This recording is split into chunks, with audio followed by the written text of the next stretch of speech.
তো নমস্কার কৃষক ভাইরা, সবাই কেমন আছেন? আশা করি সবাই ভালো আছেন। তো আজকে কৃষক ভাইদের জন্য কিছু নতুন ইউনিক প্রোডাক্ট নিয়ে হাজির হলাম।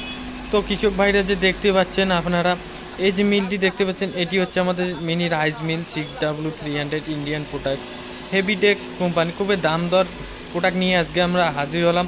যে কৃষক ভাইরা আপনারা বাড়িতে বসে আছেন, কৃষিকাজ করতেছেন, কৃষিকাজের পাশাপাশি আপনারা ভালো একটি বিজনেস করতে চান, তো তাদের জন্য এই মেশিনটি আমরা নিয়ে আসলাম। তো কৃষক ভাই এই যে মেশিনটি দেখতে পাচ্ছেন, এই মেশিনটির মধ্যে আমাদের অটোমেটিক সিস্টেম রয়েছে। এই দাম দর একটি সেল লাগানো রয়েছে। দর্শক বন্ধুরা দেখতে পাচ্ছেন আপনারা, এই মেশিনটি দিয়ে আপনারা 1 ঘন্টায় 250 থেকে 300 কেজি ধান থেকে চাল বার করতে পারেন। হ্যাঁ বন্ধুরা, মাত্র 30 টাকা খরচ করে কিন্তু আপনারা 200 থেকে 250 টাকা ঘন্টায় ইনকাম করতে পারবেন।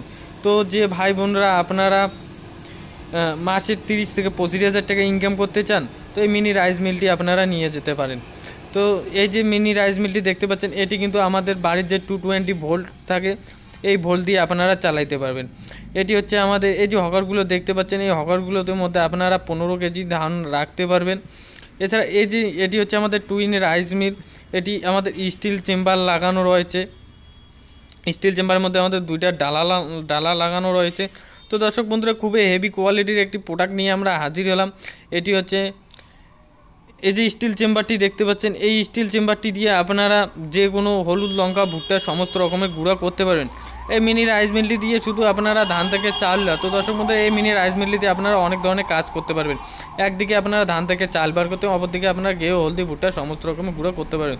তো দর্শক বন্ধুরা, এই মেশিনগুলো নিতে গেলে আপনারা স্ক্রিনে দেওয়া নাম্বারটি দিয়ে যোগাযোগ করে আমাদের শোরুমে ভিজিট করতে পারেন, অথবা আপনারা যদি চান বাড়িতে বসে হোম ডেলিভারি করাইতে, তো স্ক্রিনে দেওয়া নাম্বারটিতে যোগাযোগ করে মাত্র 2000 টাকা বুকিং করে আপনারা এই মেশিনগুলো নিয়ে যেতে পারেন। তো দর্শক বন্ধুরা, ভিডিওটি শেষ পর্যন্ত দেখার জন্য ধন্যবাদ।